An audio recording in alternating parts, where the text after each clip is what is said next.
Iran যুদ্ধে টালমাটাল বিশ্ব পরিস্থিতি। তেহরানের এই সংঘাতে জ্বলছে গোটা মধ্যপ্রাচ্য, দ্রুতই ছড়িয়ে পড়তে যাচ্ছে সারা বিশ্বে। আর এই যুদ্ধের আঁচ থেকে রেহাই পাচ্ছে না বাংলাদেশও। বিস্তারিত আরিফ হাসানের প্রতিবেদনে।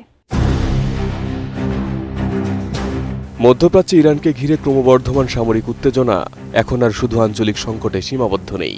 এটি ধীরে ধীরে বৈশ্বিক অর্থনীতি, জ্বালানি সরবরাহ ও ভূরাজনৈতিক ভারসাম্যের উপর বড় প্রভাব ফেলতে শুরু করেছে। যুক্তরাষ্ট্র ও ইসরায়েলের বিরুদ্ধে প্রতিশোধের আগুনে জ্বলে উঠেছে তেহরান। গোটা মধ্যপ্রাচ্যকে যুদ্ধের মুখোমুখি দাঁড় করিয়েছে দেশটি। ইতিমধ্যে মধ্যপ্রাচ্যের অধিকাংশ দেশের মার্কিন ঘাঁটিতে হামলা চালাচ্ছে তারা। আর এতে হামলার শিকার হচ্ছে সেসব দেশের জ্বালানি স্থাপনা সহ বিভিন্ন জায়গা। অর্থনীতিবিদরা বলছেন, এই সংঘাত দীর্ঘায়িত হলে তার প্রত্যক্ষ ও পরোক্ষ অভিঘাত থেকে দূরে থাকতে পারবে না দক্ষিণ এশিয়ার আমদানি নির্ভর অর্থনীতির দেশ বাংলাদেশও। কারণ যুদ্ধক্ষেত্র হাজার মাইল দূরে হলেও বৈশ্বিক বাজারের সঙ্গে গভীরভাবে যুক্ত থাকার কারণে এর ধাক্কা এসে পড়বে দেশের জ্বালানি, বাণিজ্য, মুদ্রা ও শিল্প খাতে। নোভা এলইডি টিভি, ঝকঝকে ছবি, নিখুঁত শব্দ, 5 বছরের ওয়ারেন্টি। নোভা মানে সঠিক মান, নিশ্চিত সেবা।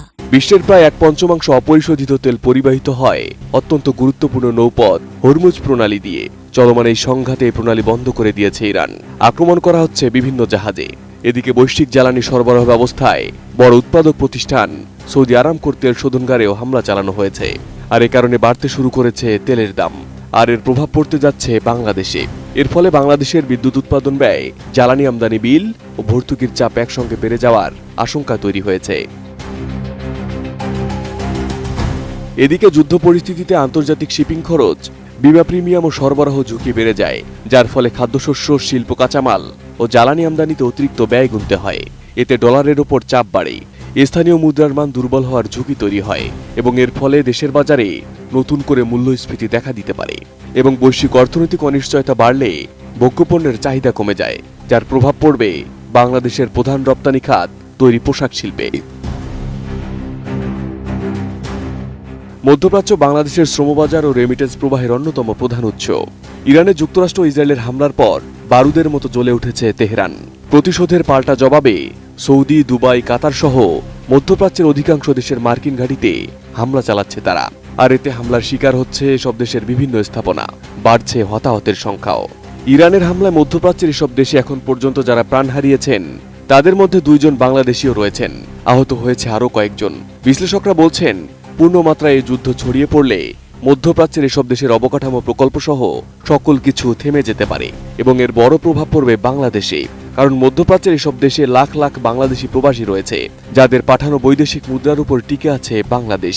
ফলে পূর্ণমাত্রায় যুদ্ধ হলেই বাংলাদেশের বৈদেশিক মুদ্রার রিজার্ভ ও সামগ্রিক অর্থনৈতিক স্থিতিশীলতা চাপের মুখে পড়বে।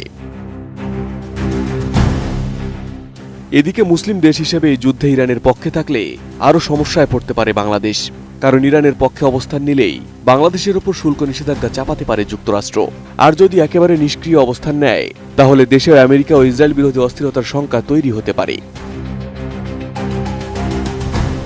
ইরানকে ঘিরে যুদ্ধের প্রভাব বাংলাদেশের জন্য সামরিক নয়, বরং অর্থনৈতিক বাস্তবতার বড় পরীক্ষা হয়ে উঠতে পারে। জ্বালানি অনিশ্চয়তা, আমদানি ব্যয় বৃদ্ধি, মূল্যস্ফীতির চাপ, রপ্তানি ঝুঁকি এবং রেমিটেন্সের সম্ভাব্য ধাক্কা, সব মিলিয়ে এই সংঘাতের প্রতিধ্বনি মধ্যপ্রাচ্যের যুদ্ধক্ষেত্র ছাড়িয়ে বাংলাদেশের অর্থনীতিতেও স্পষ্টভাবে অনুভূত হতে পারে। Arif Hasan, ATN news.